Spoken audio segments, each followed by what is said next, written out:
Kris Kobach.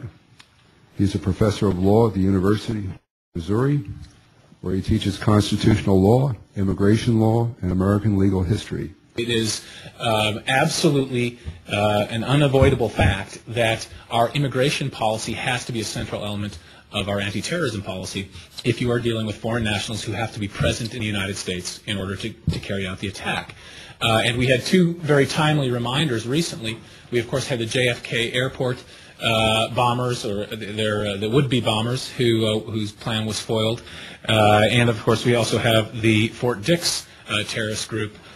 All of the terrorists, with two exceptions, there were a total of 10, were foreign nationals, and the two exceptions were former foreign nationals who had successfully gotten from the USCIS U.S. citizenship. So they were all from abroad. The countries involved were Guyana and Trinidad for the JFK terrorists, and Jordan, Yugoslavia, and Turkey in the case of the Fort Dix terrorists. On top of this, we know that there's a continuing flow of terrorists coming across the southern border. How do we know this? Well, we have individual cases like Mahmoud Karani, which the representative just mentioned. We also know that Border Patrol statistics indicate some very disturbing facts. In fiscal year 2005, 3,722.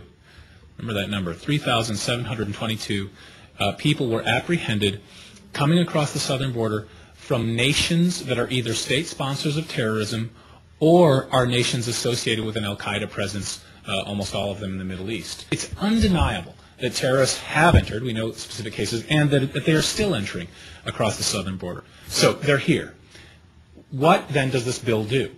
The bill basically gives you a better path to carry out your activities, no matter what identity status you choose to operate under. And basically a terrorist has three options if this bill were to be passed.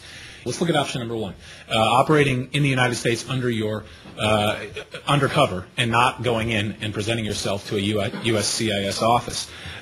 This option is particularly easy because ICE, Immigrations and Customs Enforcement, is effectively handcuffed by this bill. ICE can no longer take someone who appears eligible for the amnesty, which basically means every illegal alien who makes an assertion, yes, I was here before January 1st.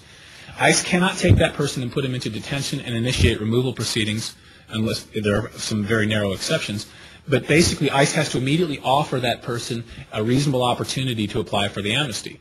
So there's very little fear if you choose path number one that when ICE does catch you, if they ever catch you, that you will actually suffer any adverse consequences. So the adverse consequences of choosing to remain underground and not coming forward are minimal. And I think the sponsors of this bill are living in a dreamland where they think people will just come forward and spill their guts and tell you everything they've ever done involved in terrorism. So that's option number one.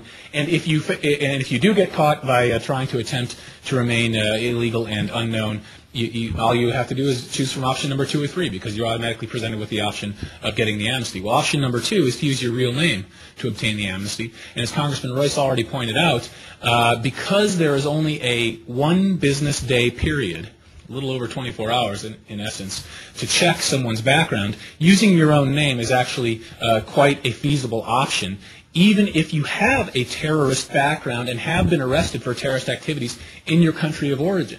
Why? Because if someone's arrested by the Egyptian state police, they don't have a computerized database that automatically sends that name to the U.S. government. We would have to actually pick up a phone and the U.S. government, talk to an agent in Egypt to find out and to give that person a name and ask them to get back to us. Usually it would take days, not hours, and let us know if this person has been involved in any terrorist activity. We simply don't have a network that can tell us immediately on a computer keyboard by typing in a person's name and date of birth, is this person involved in terrorism? And so the 24-hour, the one business day period is simply infeasible. Even if the agency, even if USCIS were not having all the problems that it's having right now, to give you a sense of the scale of the problems, right now USCIS takes in about just over 6 million applications a year. Applications for green card status, adjustment of asylum, any benefit application. Now the adjudicators who do those are currently overwhelmed. The informal rule is the 6-minute rule right now. Spend no more than 6 minutes on any application and then quickly move on to the other one. This bill would effectively triple the workload of an agency that's already on its knees and unable to cope with the workload it has now, because you would be adding at a minimum, 12 million applications for amnesty, and they all have to come in a single year, which is 250 business days. Do the math, that's 48,000 applications a day on average, and of course it won't average out smoothly like that. It'll probably be many days where it's over 100,000 applications. 100,000 applications, all of which have to be adjudicated in 24 hours, on top of the back-breaking workload they already have, which reduces their effective time to 6 minutes. And anyone who says that this bill requires illegal aliens to go to the back of the line is ignoring that fact. If you have 24 hours to figure out if someone is a terrorist or a criminal, that person goes to the front of the line. All other applications move aside. And it's going to be that way for a full year under this bill. And they are not going to be able to get that information fast enough. Under the status quo, calls are not made to foreign governments because there's just not enough time. When a person comes in, seeks asylum, calls are not made to the foreign government to get information about that person. It takes too much time. Calls are not even made to the state DMV in which the person has been residing to see if that person really is living at the address he claims, to see if the person really is married to the person that he's seeking adjustment based on marriage on. There is simply so little time in the status quo, this makes the problem worse.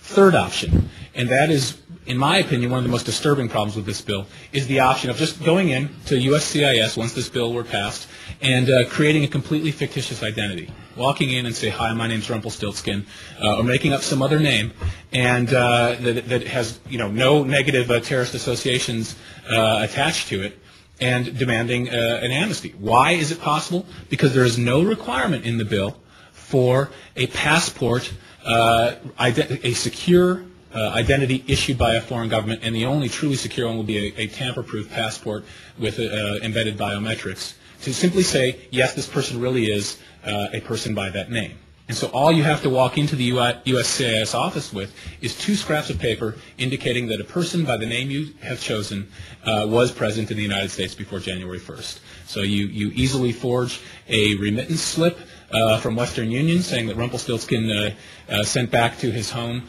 $500 on a particular date, and you forge some other statistic, maybe a pay stub, and that's it. That's all you need to produce, and then you have created a new, clean identity. You walk out with a U.S. government-issued card saying that Rumpelstiltskin is a real person and is entitled to the amnesty and is entitled to work and roam at will in the United States and travel abroad with advanced approval. And basically, you've got the perfect breeder document. And that would be an easy problem to fix in this bill. The way to fix it would be to require every amnesty applicant to present a foreign passport, not a matricula consular, not some sort of identity card issued by a government that's not a passport, but a passport. The reason the sponsors have not fixed that loophole, and I anticipate will not fix that loophole, is because it would disqualify so many illegal aliens. Most illegal aliens do not have passports in their possession.